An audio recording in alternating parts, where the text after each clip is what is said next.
하나님 말씀 사도행전 10장 36절부터 48절까지 말씀. 만유의 주 되신 예수 그리스도로 말미암아 화평의 복음을 전하사 이스라엘 자손들에게 보내신 말씀, 곧 요한이 그 세례를 반포한 후에 갈릴리에서 시작하여 온 유대에 두루 전파된 그것을 너희도 알거니와, 하나님이 나사렛 예수에게 성령과 능력을 기름 붓듯 하셨음에 그가 두루 다니시며 선한 일을 행하시고 마귀에게 눌린 모든 사람을 고치셨으니 이는 하나님이 함께 하셨습니다.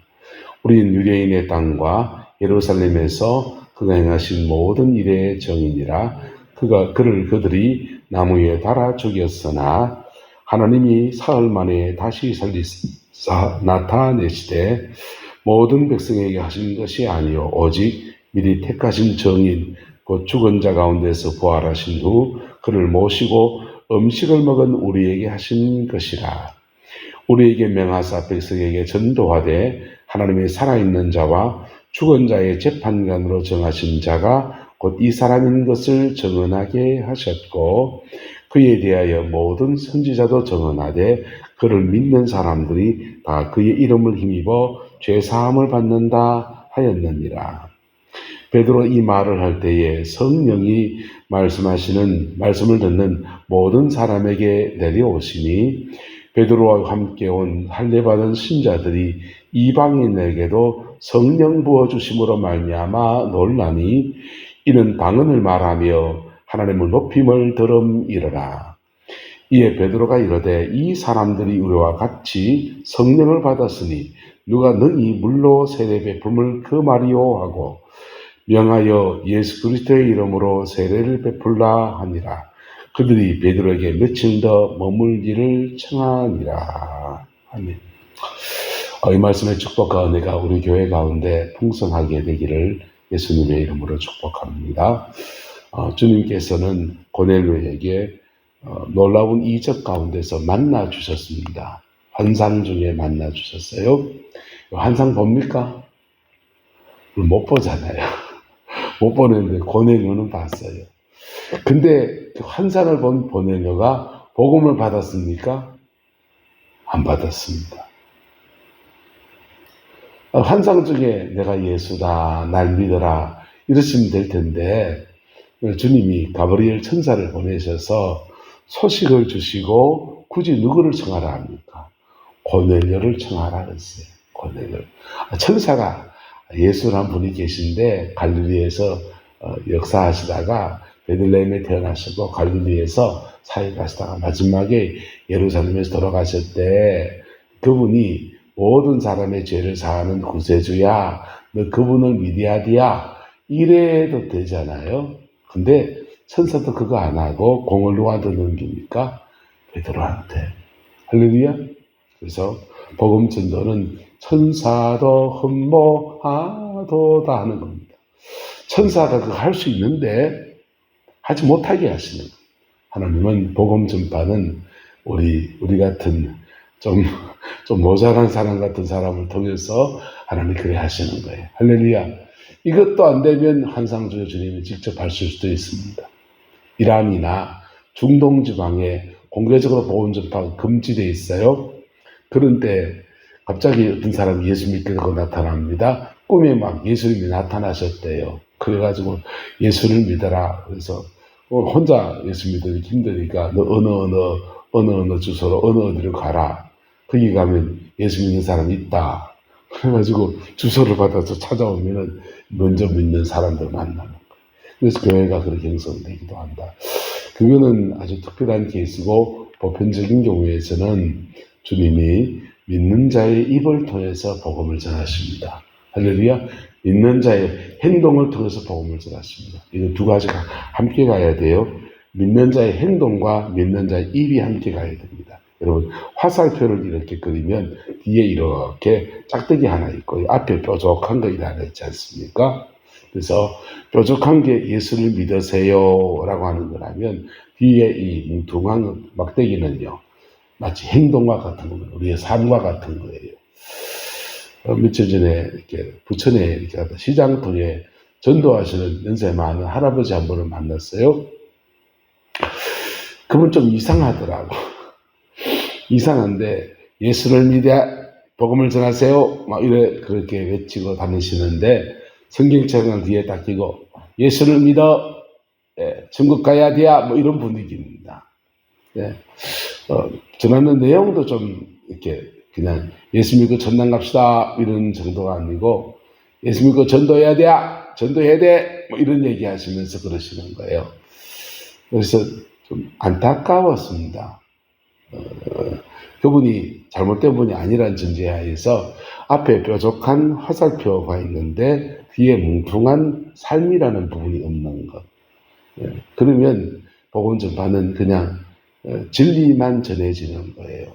근데 이 삶이 받쳐주고 인격이 받쳐주면요 온전한 화살표예요. 할렐루야. 뾰족한 화살표만 가지고도 천국 가는데 문제 없어요. 근데 우리는 사람들은 우리의 삶을 보거든요. 우리 인격을 보거든요. 그래서 예수 믿으면 그 따위 인격으로 사나, 그 따위 사나, 가족도 안 들고, 그리고 예수 믿으라고 좀 복장이 미나 고치라 이런 소리 나오는 거죠. 그래서 삶이라는 부분과 화살도 함께 더해지는 것. 그래서 복음 아름답게 전할 수 있기를 바랍니다. 어떤 사람들은 또 아름다운 삶을 강조하고서 교회가 섬김과 구제를 해야지, 세상을 섬겨야지 맞는 얘기예요. 근데 이 삶이라는 부분과 앞에 뾰족한 화살표를 같이 봐야 되는 거예요. 이거 없이 삶을 살아야지 그것도 문제가 있어요. 문제가 있고 어쨌든 천사는 지금 누구를 청하라 합니까? 베드로를 청하라 그랬습니다. 그리고 베드로가 와서 복음을 전하는데 복음의 내용인즉슨 화평의 복음이다 했어요. 화평의 복음. 화평의 복음을 전하사 이스라엘 자손들에게 보내신 말씀이라고 했습니다. 지금 베드로가 하는 설교의 초점이 어디입니까? 처음 설교 초점은 화평의 복음인데 이스라엘 자손들에게 줬다. 보내신 말씀이다. 지금 설교된 사람 누굽니까? 고넬료. 이 이방인이에요. 이스라엘 자손이 난 아니네. 이래버리면 관계가 없는 거지. 근데 화평의 복음을 전해서 그리고 내용을 전합니다. 요한이 그 세례를 반포한 후 갈릴리에 시작해서 온 유대에 두루 전파된 그것을 당신들도 알겠지만 하면서 당신들도 이미 보았지 않냐, 소문을 들었지 않느냐라고 말하는 거예요. 하나님이 나사렛 예수에게 성령과 능력을 기름부터 하셨음에 그가 두루 다니면서 무슨 행하시고 선한 일을 행하시고 뭐 하시고요? 네, 여러분 복음은 앞에 꼭지점에 있는 게 아니에요. 앞에 뒤에 뭉퉁한 막대기가 함께 있는 겁니다. 선한 일을 행하시고 뭘 행하시고? 선한 일을 행하시고 여러분의 가정 안에서 선한 삶을 살아낼 수 있기를 축복합니다. 근데 선한 삶 우리 힘으로 못 살아요. 인간은요 뼛속까지 이기적이에요. 뼛속까지 이기적이에요. 이기적인 것이 확장되어지면서 가족이라는 가족 이기주의로 가고요. 적어도 내 가족에게는 좀 더 확장되면서 친족 이기주의, 동네 이기주의 하면서 이기심을 공동체로 조금씩 넓혀 가는 게 인간의 모습이에요. 그런 인간이기 때문에 본질적으로 선하지 않아요. 그리고 이게 집단 이기주의로 넘어가게 되면요. 인간의 추악한 면이 그대로 나와요. 그대로 나와요. 자, 그런데 예수님은 두루 다니며 무엇을 행하시고 선한 일을 행하시고 예수님 안에 이기심이 있다 없다? 없어요. 없어요. 왜요? 예수님은 죄가 없는 분이기 때문에 첫 번째. 두 번째는요. 성령이 계속 임하시기 때문에. 우리는 근데 죄성이 있어요. 죄성은 그 뿌리는 에고이즘, 자기예요, 자기. sin, 죄라는 말을 영어로 보면 sin이거든요. 누가 그러더라고요. 죄는 가운데 I가 있는 거다. 내가 있는 거다. 그렇디다. 그 말 명언입니다. 죄의 뿌리는 누구냐? 에고예요. 나예요, 나. 나 중심적 사고가 죄예요. 이것을 벗어나는 길은 불교처럼 마음을 비우고 비워야 됩니까? 왜 안 비워져요? 죄는 양파 껍질 같았어요. 까도 계속 나와요. 그런데 이것을 끊어내는 은혜는 어디 있냐? 우리의 그 이기심의 뿌리에 있는 그 죄성을 끊어내는 능력은 예수님의 보혈의 피로 우리가 거듭나는 데 있어요. 할렐루야? 거듭나서 본 어게인 새 사람이 되어지면 새 사람에게 계속 성령이 부어지는 거예요. 성령이. 이기심이 극단적으로 나타나면 죄로, 윤리적 죄로 나타나요. 그래서 예수 믿고 거듭나서 병 고침 받으려 하지 말고 예수 믿고 거듭나서 성령님 의지에서 죄를 한번 이겨보려고 그랬어요. 나의 죄성을 이겨보려고 그랬어요. 네.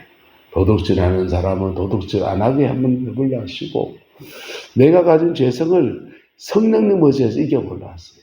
그거 이기려 하면 더 힘들어요. 그냥 은혜 받는 쪽으로 가보세요. 더 좋은 쪽으로. 그래서 반대 성품으로 은혜 받는 쪽으로 계속 하다 보면 이거 하다 보면 이걸 잊어버려요. 이쪽 길이 막히고 새 길이 열리기 시작해요. 새 길이 열리고 은혜를 받고 나면요. 받은 은혜를 안 잃어버려야 되잖아요. 안 잃어버리려고 하니까 이게 자꾸 끌어내는 거예요. 자꾸 끌어내는 거예요. 그러다 보면 우리는 선한 일을 행하는 사람들입니다. 일상 축구합시다. 선한 일을 행합시다. 내 힘으로 안 돼요. 내 힘으로 안 돼요. 기껏되는 게 가족이나 내가 가진 어떤 속한 공동체 안에서 기마에 쓰고 사는 것 정도예요. 근데요, 복음이 그에게 임하면 나의 죄성을 이기고 거듭난 새 사람으로 살아요. 그리고 그게 계속 성령이 공급되어지면서 선한 일을 행하고요. 그 선한 일의 열매를 맺기 시작하는데 선한 일은 참 묘합니다. 여러분, 인생을 이만큼 살면서 배운 게 뭡니까? 인생은 심은 대로 거둔다. 심은 대로 거둔다. 선한 일을 행해서 선한 것을 심었으니 선한 것을 뭡니까? 거두어 드리는 거예요.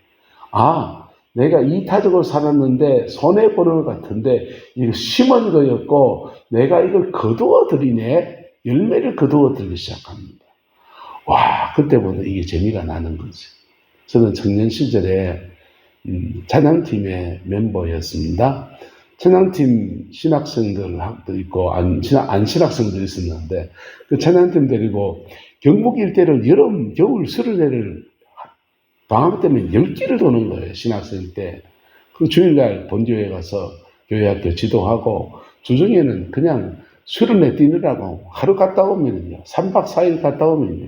빨래거리 던지고 그리고 목 다 쉬어가지고 와가지고 기도하고 막 찬양하고 하다 보면 정신없이 보내고 옵니다. 우리 아내가 집에 돈도 없는데 그 다 차비 써야 되잖아요. 사르비 받는 것도 아니고. 그리고 차량집 식구들이 한 번씩 우리 집에 오면 냉장고를 털어먹어요. 그냥 며칠째 먹을 거, 사놨는 거 다 털어먹고요. 그럼 돈도 없을 때니까 그거 여름에 나오는 비빔면 사고 오이 몇 개 썰어놓고 양파 몇 개 썰어가지고 볶아놓으면 그거를 또 맛있다고 그렇게 참기름 좀 더 넣어줘가지고 야, 이렇게 맛있는 비빔면이 있나? 그거 먹여주는 게 더 안 돼도 그렇게 가난할 때니까 그런 거였어요. 근데요, 그거 심은 것들이 제게 하나의 은사로 입혀지게 되는데 찬양의 은사. 그래서 저 설교 잘 안 될 때 찬양하죠. 찬양하고 또 이제 경로당 가서 유행가 부르고 그런 예배자의 은사가 제게 있대요. 심은 대로 뭐합니까? 거두는 거죠. 그래서 그가 하나님 앞에 무엇을 심었든지 심은 대로 거두는 은혜들이 주어집니다. 선한 일을 행하시고 그 다음 일입니다. 마귀에게 눌린 모든 사람을 뭐 하셨다? 고치셨다. 사람은 사단에게 눌려 있어요. 사단에게 눌린 사람이 있고요. 사단에게 묶인 사람이 있고요. 사단에게 포로된 사람이 있어요. 포로된 사람은 정신병원에 가 있어요. 감옥에 가 있어요. 너무 심해가지고. 근데 묶인 사람은 팔 하나만 묶여 있어요. 그러면 이 팔 가지고 밥도 먹고 다 해요. 다리 하나만 묶여 있어요. 그러면요, 연약한 다리 가지고 온데 다 돌아다니고 다 하십니다. 근데 자유케 되는 은혜가 우리 가운데 풀어지게 되기를 주의 이름으로 축복합니다. 자, 이렇게 되어지면요, 온 몸과 온 마음으로 그냥 자기 인생을 살듯이 사단에게 공격받은 영역들이 풀어지기 시작하는 거예요. 풀어지면요, 그의 인생을 복되게 살아낼 수 있는 놀라운 은혜가 있어요. 자, 그래서 한국교회 안에 지금 뭐가 지금 빠져 있습니까? 주님은 선한 일을 행하시고 사단에게 눌린 사람을 고치시고, 그리고 또 하나 더 하면 선한 일 가운데 복음을 전하시고 말씀을 가르치시고, 이런 종합적인 사역이잖아요. 근데 한국교회 안에 지금 뭐가 빠져 있습니까? 중요한 결핍들이 많이 있습니다. 이는 누가 함께 하셨다? 하나님이 함께 하셨다. 하나님이 함께 하셨는데, 이것을 하나님은 교회에, 주님은 공생의 주님이 하셨고 교회에 맡겨주셨고, 교회가 이것을 예수님이 하신 일을 이어가야 되는 겁니다. 근데 교회가 지금 심각한 문제가 있습니다. 성령과 능력을 기름 붓어 다시는 그 은혜가 기도를 통해 오고, 또 기도 생활을 잘 못하는 사람은 찬양 열심히 하셔도 와요. 또는 성경을 읽고 이 말씀 붙들고 살아야지 하면서 성경 말씀 묵상할 때도 성령과 능력이 기름 부어져요. 기름 부어져서 내 안에 장착되는 거예요. 내 손에 성령의 능력이 있고, 내 귀에 성령의 능력이 있고, 내 발에 성령의 능력이 있고, 내 온몸에 성령의 능력이 이렇게 임하면 첫 번째 하는 일을 따라합시다. 우리를 온전케 하십니다. 온전케 하셔요. 그래서 힐링, 치유가 일어나는 겁니다. 사단이 우리 몸에 자리 잡으면서 너처럼 나는 우리 예수 믿는 사람한테 귀신이 어떻게 들어오냐? 예수 믿는 사람은 죄 안 짓습니까? 예수 믿는 사람은 성자처럼 선하게만 삽니까? 그렇지 않잖아요. 그래서 예수 믿는 사람의 옛사람을 잡고서 우리 안에 역사하는 거예요. 새 사람을 잡고 역사하지 않아요. 새 사람은, 거듭난 새 사람은 성령 안에서 계속 하나님의 은혜로 공급되어져야 돼요. 옛 사람은 예수 안에서 죽어야 돼요. 이 죽어야 될 옛 사람을 계속 되살려가지고 사단이 그 옛 사람 잡고 역사하는 거예요. 옛 사람이 다 달라요. 어떤 사람은 교만하고요, 어떤 사람은 도둑질하고, 어떤 사람은 엄난하고요, 어떤 사람은 난대하고 있고요. 어떤 사람은 머리에 먹물 들어왔다고 교만해가 지식이 그냥 지식에 충만한 자기는 안 행해. 살지는 않아. 그 지식은 죽은 지식이에요. 어쨌든 다양한 죄성에 잡혀 있습니다. 모두 거듭나야 됩니다. 할렐루야. 거듭나야 됩니다. 바리새인은요, 도둑질 안 해요. 가늠하지 않아요. 몰라, 숨어서 싸바싸바 하면서 호박씨 까는지 모르지만 드러나게는 안 해요. 엄한 그런 가르침 받아요. 그 사람은 뭐 합니까? 남을 정죄합니다. 저놈의 세리, 저놈의 창기 하면서 다른 사람을 정죄해요. 그러면서 사람을 정죄하는 미움 또는 교만, 모든 걸 판단하는 하나님 자리에 앉아가지고 교만이 그에게 극치가 있는 거예요. 바리새인은 뭐 회개해야 됩니까? 하나님, 내가 교만해서 판단하고 정죄하고 내가 이런 죄인입니다. 이래야 됩니다. 그럴 때 그게 진심으로 이렇게 고백하며 나갈 때 주님의 용서가 확 임하면서 바리새인은 거듭납니다. 거듭난 바리새인은 그 다음부터 뭐 합니까? 난 판단 안 할래요. 난 정죄 안 할래요. 나는 이 정죄 안 하는 것 붙들고 살래요. 이게 그 사람의 마음의 신비에 새겨져야 돼. 바리새인한테 도둑질하지 마라 필요 없어요. 넌 살인하지 말라, 살인 안 해요. 바리새인에게는요, 남을 정죄하지 마라, 이 말씀이 박혀야 돼요. 각자 그래서 주시는 레마의 말씀이 다른 거예요. 로고스의 말씀은 똑같지만은 거듭나는 제목은 달라요. 세리는 뭐 회개해야 됩니까?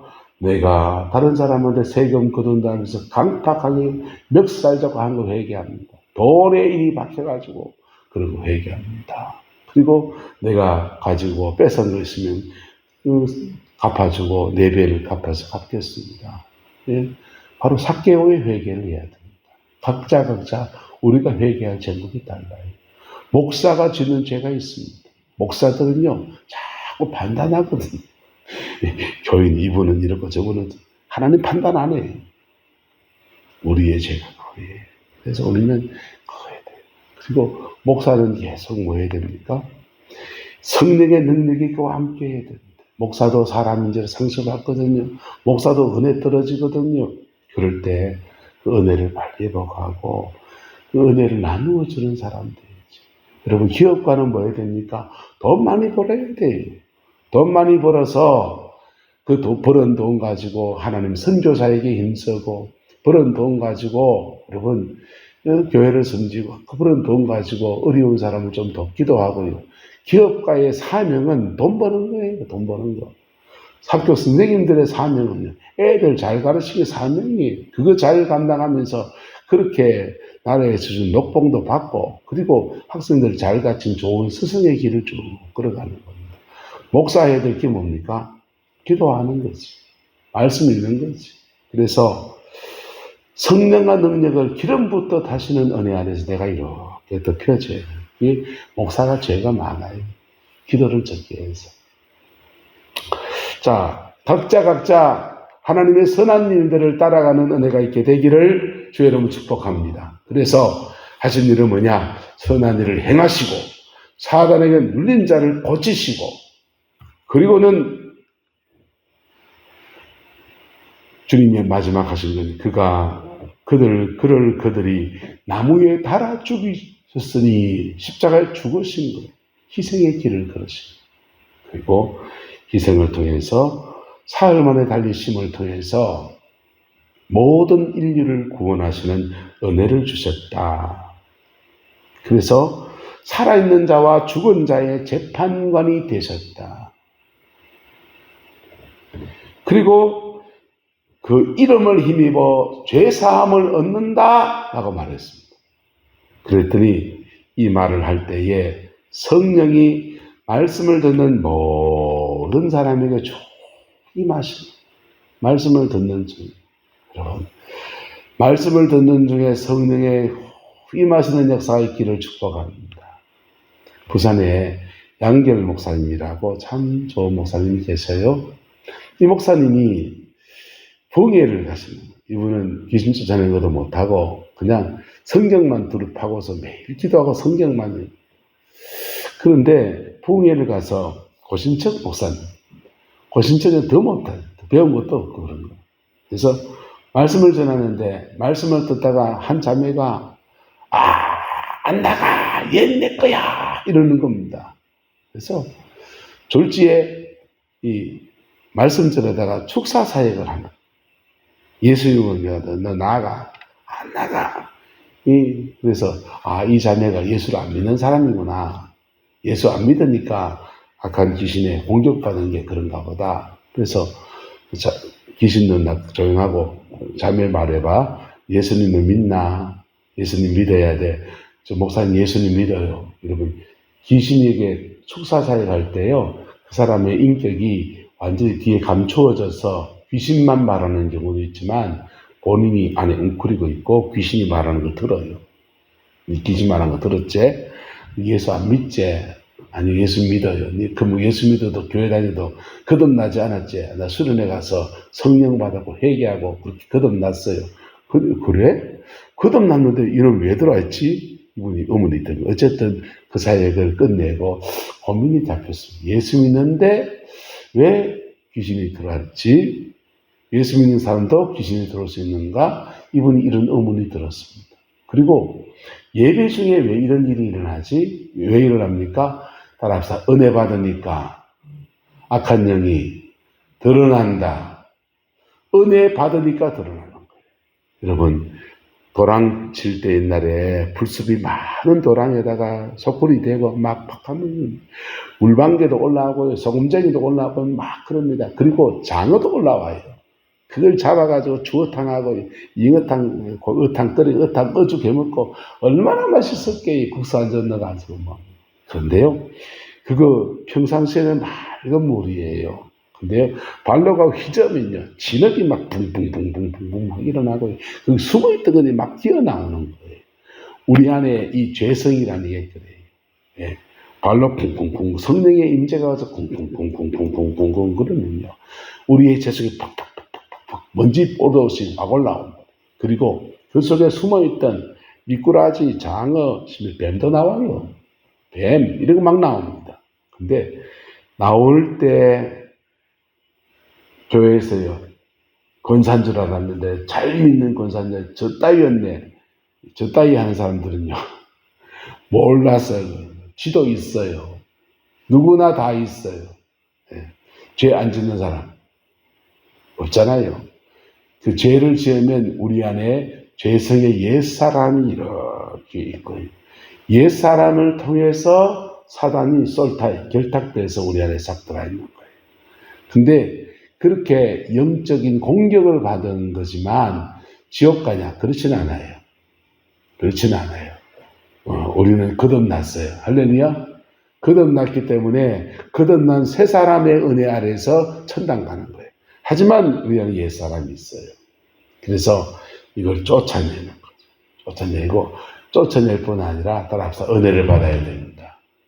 쫓아낼 뿐 아니라 은혜를 받아야 돼요. 영을 쫓아낼 뿐 아니라 성령의 은혜를 받아야 됩니다. 그래서 이게 축사사역들이죠. 자, 베드로 이 말씀을 전하는데 성령이 말씀을 듣는 사람이 임하십니다. 임하시는데 임하실 때 영적인 어려움이 있는 사람은 영이 드러난다. 근데 드러난 사람은 쫓아내지. 근데 그것도 누가 임했기 때문에? 성령이 임했기 때문입니다. 맞기 때문에? 은혜를 받았기 때문에 그게 드러나는 거예요.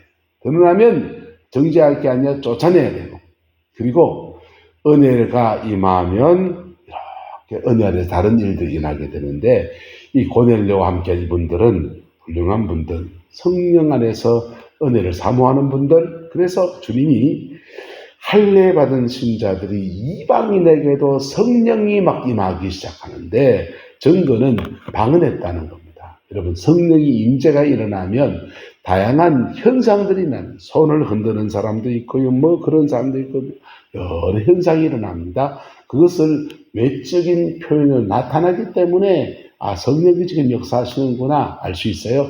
영분별 오면 더 빨리 압니다. 먼저 압니다. 임재가 이만큼 왔네 알아요. 그런데 이 현상을 보면 더 진동을 막 하면서 막 이럽니다. 공중부양하면 붕붕붕붕 뛰기도 합니다. 현상은 어둠의 세계에 가도 똑같이 일어나요.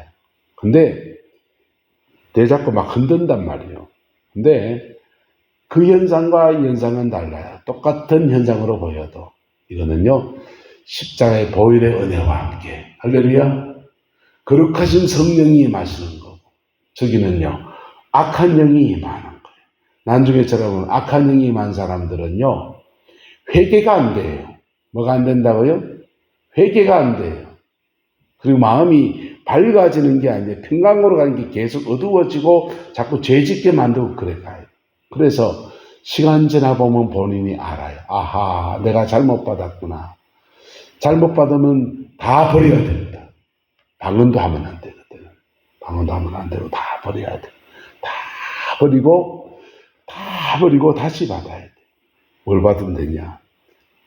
이미 알고 있는 정해진 말씀, 분별할 필요가 없는 것, 찬양 많이 하고, 특별히 보혈 찬양을 많이 하고, 말로 또박또박 기도하는데 회개 기도 많이 하고, 그렇게 해서 다 버리고 이거 하면은 마귀가 뒤에서 막 일어나요. 난가하라고. 근데요, 하지 말고 이미 표준이 된 말씀 앞에 은혜 앞에 가는 거예요. 그래서 가변성이 있는 방언 사단이 장난칠 수 있는 것들 다 안 하는 겁니다. 그러면 영이 맑아져요. 거듭나요. 그리고 다시 성령의 은혜를 구할 때 다시 맙니다. 자, 어쨌든 그렇게 현상적으로 임할 때, 자, 우리와 같은 성령을 받아서 누가 물리치려 죽을 그 말이요. 그래서 이렇게 말합니다. 이방인에게 성령 부어주심을 놀라더라. 그리고 세례를 베풀어 주었어요. 그리고 그 다음 말씀에 이 회개를 생명 얻는 회개라 그랬습니다. 무슨 회개? 생명 얻는 회개. 안 믿는 사람도 반성해요. 일신우일신. 하루하루 새롭게 해요. 좋은 사람은 그렇게 해요. 그거는 안 믿는 사람도. 근데요, 예수 안에서는요, 생명 얻는 회개. 무슨 회개요? 생명 얻는 회개. 우리 입술로 고백해야 됩니다. 입술로 난 이런 죄인입니다. 난 이런 죄를 지었습니다. 입술로 고백해야 돼요. 회개기는 방언을 하면 안 돼요. 입술로 자꾸 고백할 때 그 사죄와 함께 성령이 임하십니다. 그러면서 거듭나게 되는 거예요. 거듭난 사람들에게 다시 그 죄를 이길 수 있는 힘을 공급하신 은혜가 그렇게 오는 겁니다. 그 축복과 은혜가 우리 교회 안에 충만하게 되기를 예수 이름으로 축복합니다. 기도하겠습니다. 좋으신 아버지 하나님, 주님의 은혜와 사랑을 감사합니다. 날마다 주 예수 그리스도 그 이름으로 승리할 수 있도록 은혜 더하여 주시고, 십자가로 승리하신 예수님처럼 늘 겸비하며 늘 하나님의 은혜 아래 승리하는 저희들 되게 우리 하나님 역사하여 주옵소서. 여호와께서 함께 해주시길 원합니다. 예수님의 이름으로 축복하며 기도드리옵나이다. 아멘.